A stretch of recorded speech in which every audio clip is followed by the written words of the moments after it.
Good morning, everybody. I am back today with my dear friend Hiba from My Little Journal, and we are going to be working with our mixed media or texture stamps today. So I have this beautiful stamp. It's an older one from Feed Your Craft, and then I also have a Prima stamp, and I'm going to use both of them on a memory planner spread today. So I haven't done a memory planner spread on my channel for a really long time, and I have gotten myself so behind. And this is a project that I absolutely hate to be behind in by more than like a week or two. So I sat down with my memory planner supplies on Friday, and I busted out 3 weeks worth of memory planning, which is awesome. If you are new to my channel, because I know there are quite a few new subscribers, my memory planner is kind of like my project life, or the planner that I keep from year to year.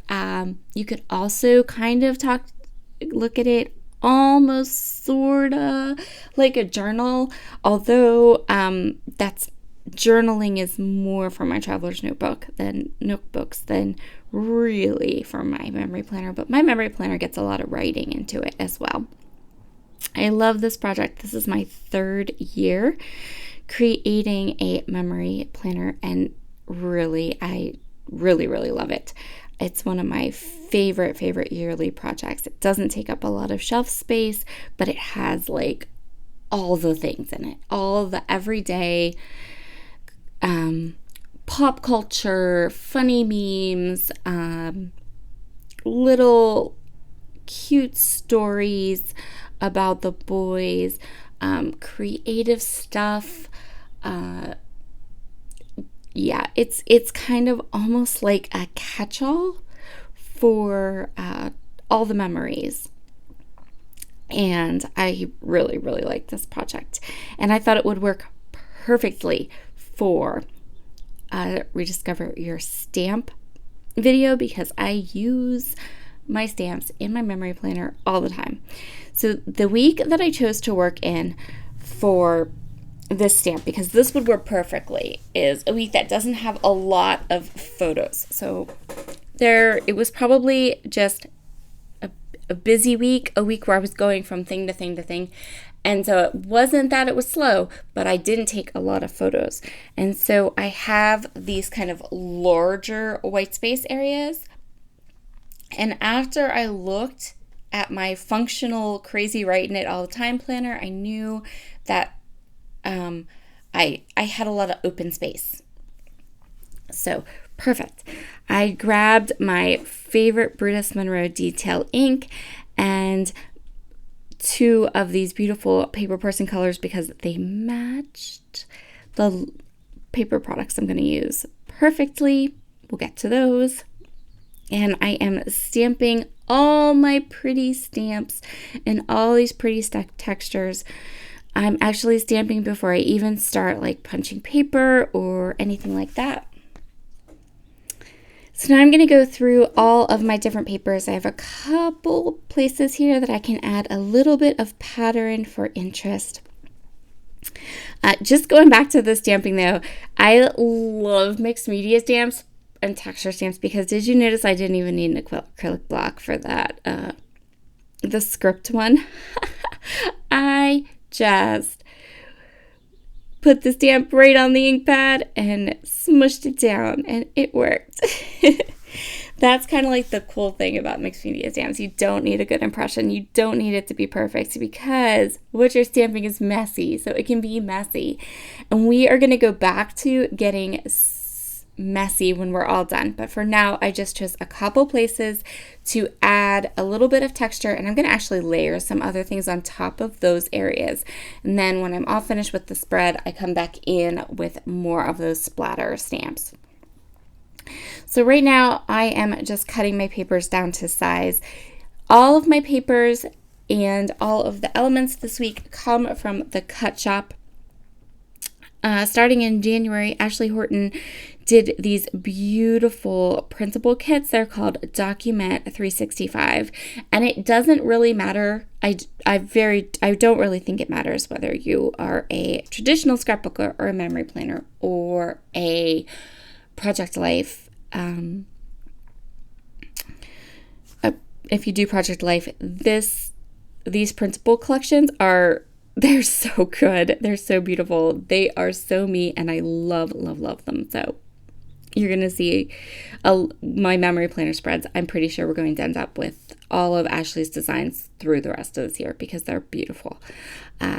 So I'm choosing, you saw me just punch my paper. I use a big happy planner to do my memory planning in.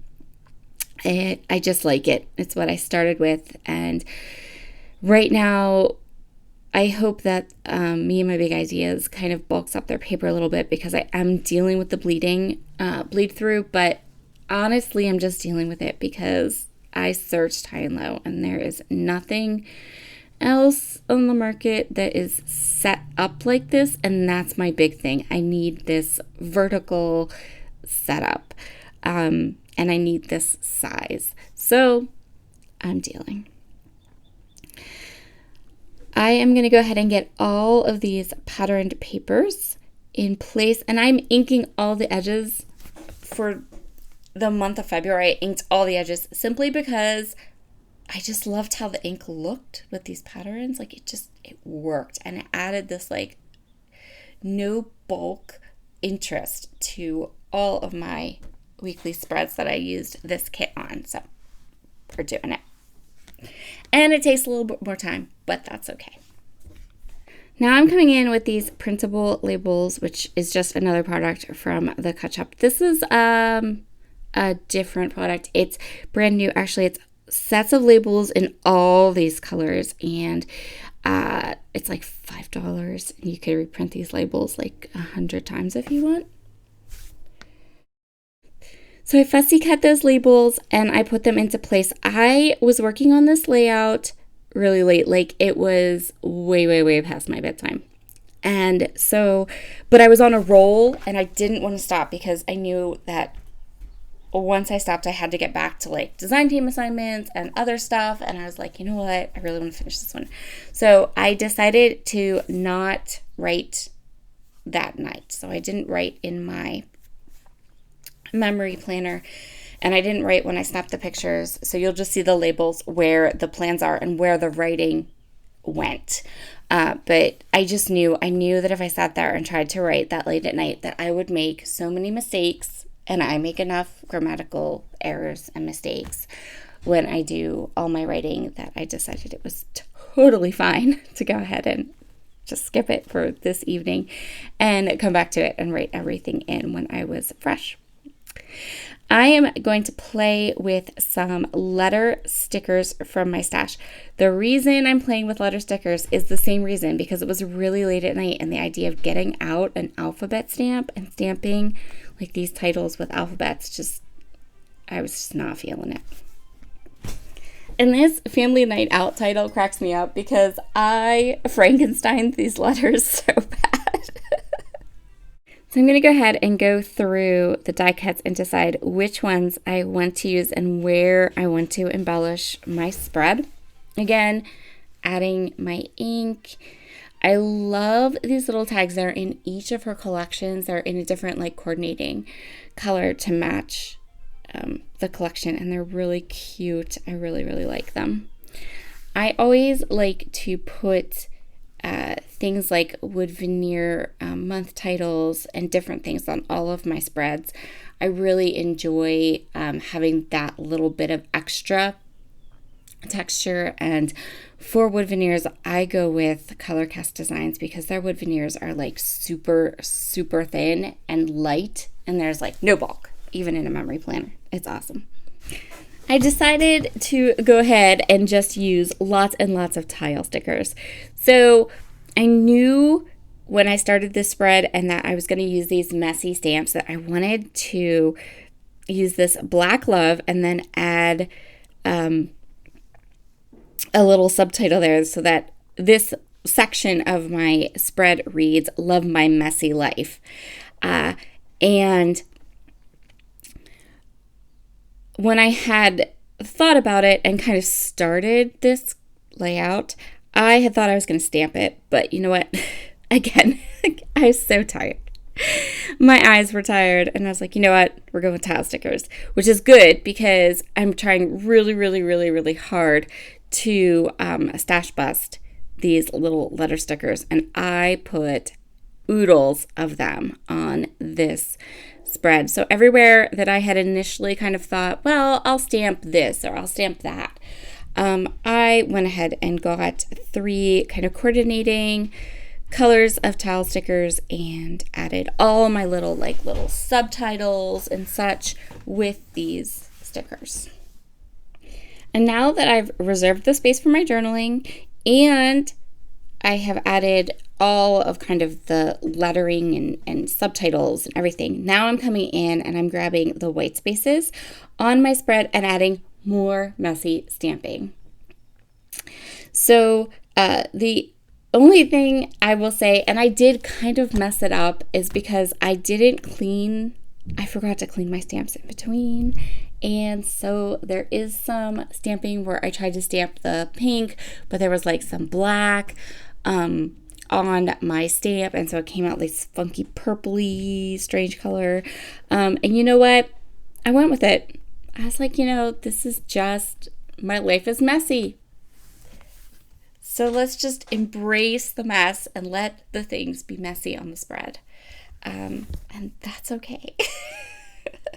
It was one of those evenings where I was like, I want this project. I was enjoying my creative time, but man, was I getting tired. So we just went with it. So I'm going to stamp lots of messy splatters in all 3 of my ink colors. So this is Blush from Paper Person, Ginger Snap from Paper Person, and my Brutus Monroe Detail Black ink. Those are the 3 ink colors that I used. I will link up my Brutus Monroe black ink because it is my absolute favorite black ink. It is so, so good. And I think that if you are on the search for a black ink, that would be the one that I would recommend. Thank you all so much for joining me today. Make sure to head over and check out what Hiba does with her mixed media stamps. You know they're going to be good. That girl is so talented and amazing, and I love her. Have a wonderful, wonderful day, everybody, and I will see you again very soon. Bye.